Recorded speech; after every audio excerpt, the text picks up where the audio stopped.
Assalamualaikum warahmatullahi wabarakatuh. Perkenalkan, nama saya Sutriani S. Judul ceramah yang saya bawakan hari ini mengenai tujuan hidup. Pertama-tama yang saya hormati Bapak dosen beserta teman-teman yang saya sayangi. Alhamdulillahirabbil alamin. Wassalatu wassalamu ala asyrafil anbiya'i wal mursalin wa ala alihi wa sahbihi ajma'in, amma ba'd.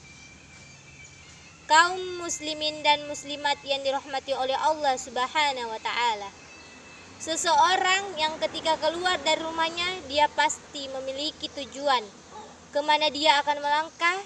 Kita pasti yakin orang yang ketika melangkah keluar dari rumahnya tanpa tujuan, maka langkahnya akan jauh dari impian yang dia inginkan. Orang yang hidup di dunia tanpa tujuan, maka dia akan tersesat. Dia akan menyimpang dari jalan yang sebenarnya. Oleh karena itulah sungguh sangat amat penting untuk seorang hamba mengetahui kemana tujuan yang sebenarnya. Kemana tujuan yang sebenarnya dia hidup. Ketika orang itu tahu tujuan hidupnya, maka semua aktivitasnya akan terarah pada tujuan tersebut. Allah Subhanahu wa ta'ala berfirman, "Wa man khalaqatul jinna wal insal illa liya'budu." Dan tidaklah aku menciptakan jin dan manusia kecuali untuk beribadah kepadamu. Inilah ma'asal muslimin, tujuan hidup kita yang sebenarnya. Untuk kita menghambakan diri kepada Allah, untuk kita beribadah kepada Allah Subhanahu wa ta'ala. Allah yang menciptakan kita, Allah yang menghidupkan kita.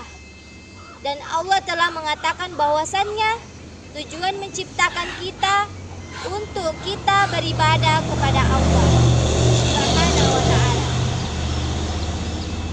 Kaum muslimin dan muslimat yang dirahmati oleh Allah Subhanahu wa ta'ala, Allah juga berfirman, "An yasabul insan wa an yutraka suda." Apakah manusia mengira mereka hidup begitu saja di dunia tanpa ada tujuan yang sebenarnya? Apakah manusia mengira mereka hidup di dunia sia-sia saja? Tentu jawabannya tidak. Manusia bukan sebagai binatang, hewan. Mereka hidup, makan, minum, bekerja, bersenang-senang,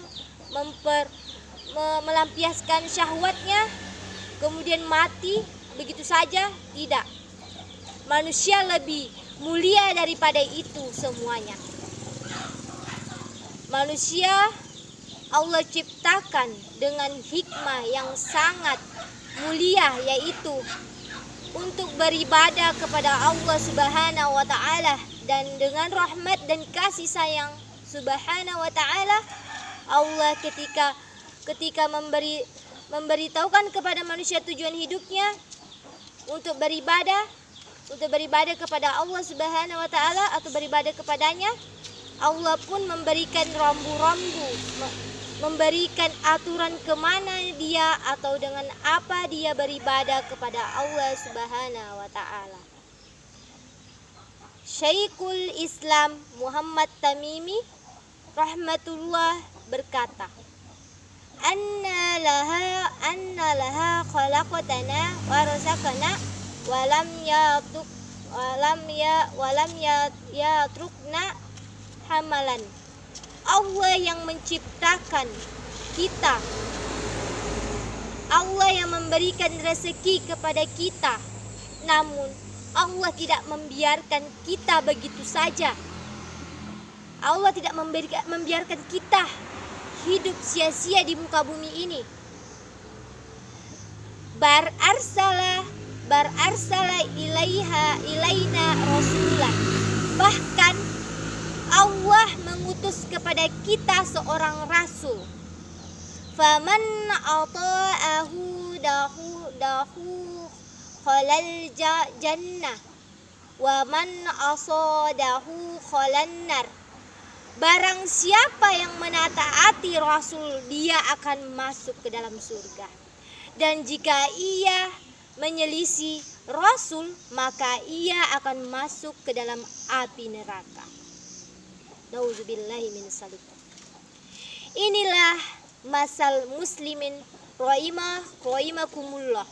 Suatu hal yang sangat prinsip, yang sangat urgen untuk kita mengetahuinya, yaitu bahwasannya tujuan hidup kita di atas muka bumi ini untuk beribadah kepada Allah Subhanahu wa taala. Marilah kita bersama-sama melangkahkan kaki kita.